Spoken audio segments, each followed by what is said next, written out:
kilala.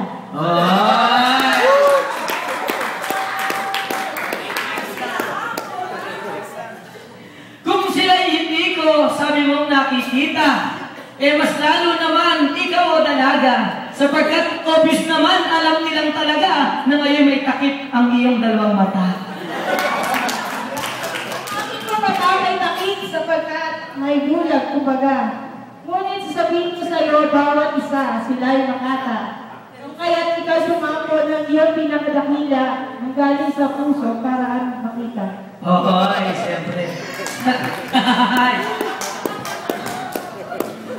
Dito sa babae, gusto kong gumanti, sapagkat ang ugali naman, alam ko namang mabuti. Kaya po ako na lamang pupuri na parati mula kay Makatang makalaglag panty. Talaga na kung may anak, sabihin mo sa amin upang aming makilala.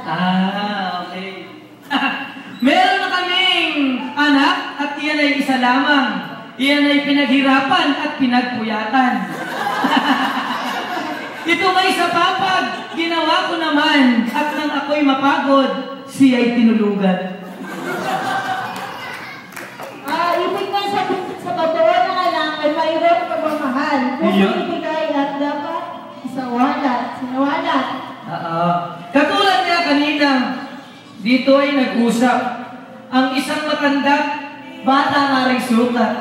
Ang pagmamahalan nila'y parang sapat. Ngunit ang lalaki, hirap na magulat.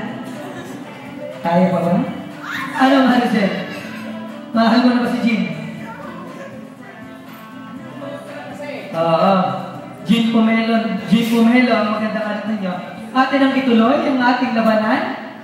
Pero maaaring ito ay kampihan, sapagkat siya't ako ay tunay na #1, sapagkat Makata nitong inang bayan. Nakpakan naman. Ikaw ba naman ako'y magtatanong? Ikaw ay taga saan bago dito ay humantong? Ako'y taga Las Piñas na nanggaling pa roon. Ako'y naparito kay Sir Fernand. Oy, mabuti na lamang ikay tinawagan ng galing pa sa bayan, sikat ang bamboo organ. Tapo talaga sapagkat ako'y pumutulong kumbaga. At saka, huwag maliiting simbahan na kilala. Bamboo organ, ikaw nga. Sapagkat ang amin namang lalawigang patok, doon na kilala ang mga kaputok.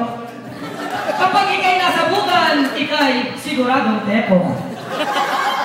Ako sa paputan lang nakapunta doon ang ating kakilala. Masikip talaga, kagayang mo kakmina. Ay, doon po'y lang galing. Tunay na magagaling. Tulad niya po namin, kinasal sa Marsuain. At sa kinagabihan ang ginawa namin. Naku po, Sir Jean, wag mo nang alamin.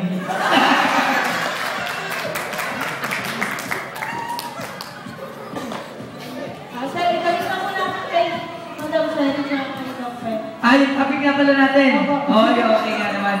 Ibalik na kay Ma'am Serenas. At tapos magpakitang gilas. Pwede ko po ba kayong dito? Bigyan ng pagkakataon naman. Pero tatlo naman tayo kaya. Ano? Usap sa spirit. Okay po. Kasi nangangatog na ang kanyang buhay. Kaya na ba? Ganun. Ano ang ibig sabihin niya? Ibig sabihin, kailangan ng exercise. Warm up. May sasayaw? Parang gano'n. Okay po. Sino po yan? Siguro mag-showdown. Sino po? Si Seri at si Sir Philip. Wow! Okay. Palapakan naman po yan si Teris. Napakagaling po at tunay po talaga sa pagdating niya. Lalo po